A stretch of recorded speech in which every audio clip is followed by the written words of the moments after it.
चलिए सीधे आपको भोपाल ले चलते हैं, जो आईआईए का अधिवेशन चल रहा है। मुख्यमंत्री डॉक्टर मोहन यादव संबोधित कर रहे, सुनिए। अध्यक्ष आईआईए इंदौर सेंटर, सह संयोजक आईआईए नेटकान, इस अवसर पर देश और दुनिया से पधारे सभी विश्वकर्मा बंधुओं को मैं बधाई देना चाहता हूं, अभिनंदन करता हूं।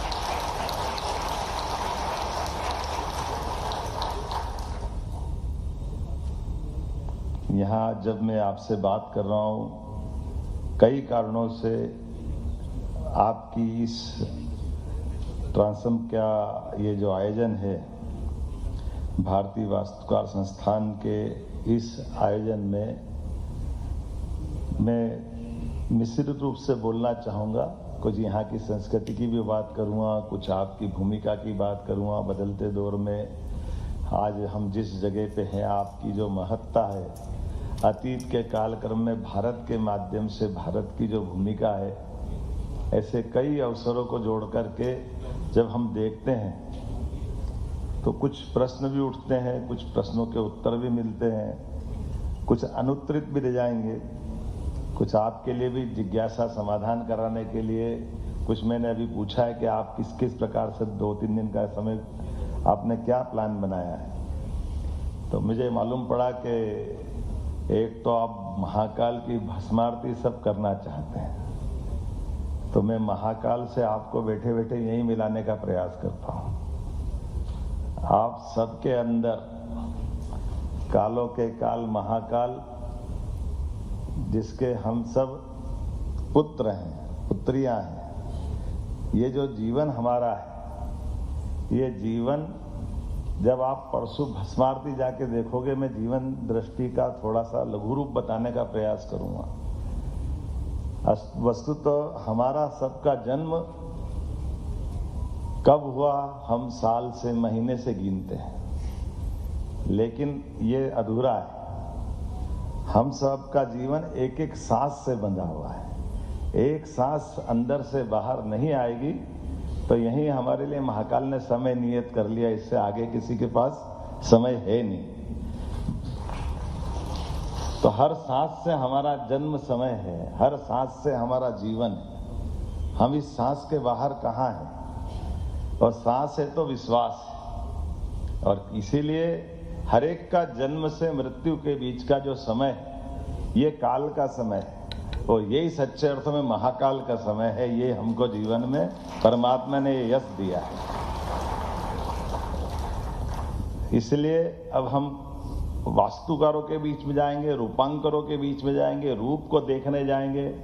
तो रूप को हम ढूंढेंगे तो रूप मिलता कहाँ है? जैसे हम अपने जीवन में अपने स्वयं के माँ के गर्भ में एक बिंदु आत्मा के रूप में आता, धीरे धीरे सने सने भ्रूण बनता है। तो पहले एक बूंद है वो आप हो, फिर आगे वाला भ्रूण है वो आप हो, छोटा बच्चा पैदा होकर के निकल के आता वो भी आप हो।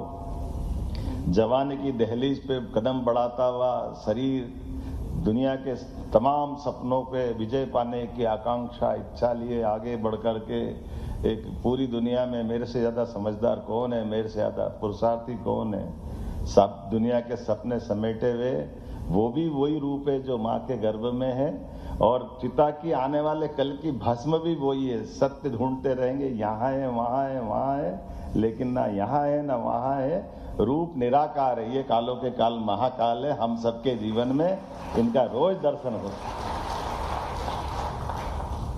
जहाँ ढूंढोगे वहाँ महाकाल। इसलिए जब आप भस्मारती के दर्शन करने जाओगे तो भस्मारती में आपको सुबह 3 बजे उठना पड़ेगा, 4 बजे के पहले पहले मंदिर जाना पड़ेगा, और मंदिर में आप निराकार परमपिता परमेश्वर की उस आकार साकार वाली मूर्ति को देखोगे। तो मूर्ति में आप देखोगे, आपके ध्यान में आएगा, उस निराकार के ऊपर एक जल का पात्र से केवल जल डाला जाएगा, और जल अर्थात माँ के गर्भ में अपनी आत्मा का प्रवेश हुआ, और उसी के साथ साथ दही, दूध, घी, शक्कर, शहद, पंचामृत का आपके सामने स्नान कराएंगे। स्नान कराते कराते अर्थात ये हमारा पंच तत्वों का बना हुआ पिंड बनने लगता है। उस बनते हुए पिंड में अपने सामने ही पंडित जी आँख, नाक, कान पूरे भगवान को सजाते हुए साकार निराकार से साकार रूप बनेगा।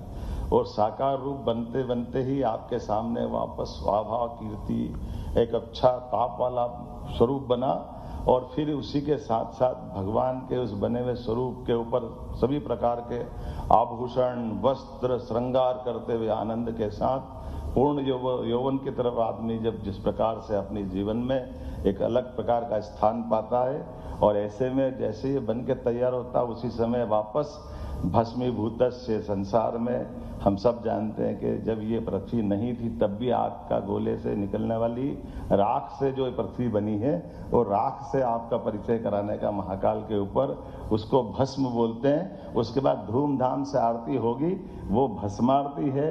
और जैसे आपके सामने भस्मारती संपन्न हुई, कभी आप अंदाज लगा लो कि 1-1.5 घंटे में बड़ी मुश्किल से सजा सुजू के भगवान को तैयार किया गया, लेकिन जैसे जल के सामने भगवान की रूप की शुरुआत की थी, आप ऊपर उठ के बाहर नहीं होगे, उसके पहले वापस जल से पूरा वैसे ही निराकार रूप बना देंगे। जो 4 बजे था वही 6 बजे मिलने वाला है। तो कभी कभी मन में आता है कि इतनी मेहनत करी, कम से कम दिन भर तो रहने दो, लेकिन वो जीवन दृष्टि है। जन्म से मृत्यु की पूरी लघु यात्रा वो आपके सामने भस्मारती के रूप में दिखाएंगे। वो आपके आनंद का वो अवसर रहेगा।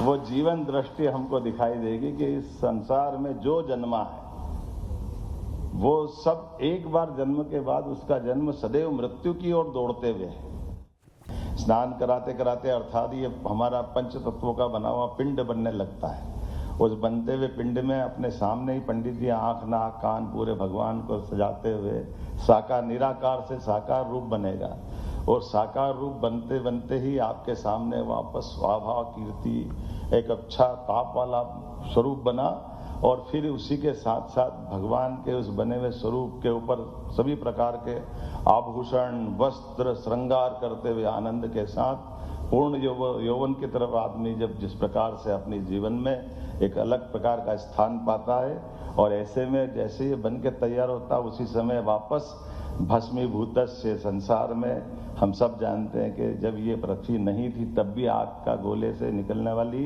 राख से जो पृथ्वी बनी है और राख से आपका परिचय कराने का महाकाल के ऊपर उसको भस्म बोलते हैं। उसके बाद धूमधाम से आरती होगी, वो भस्मारती है।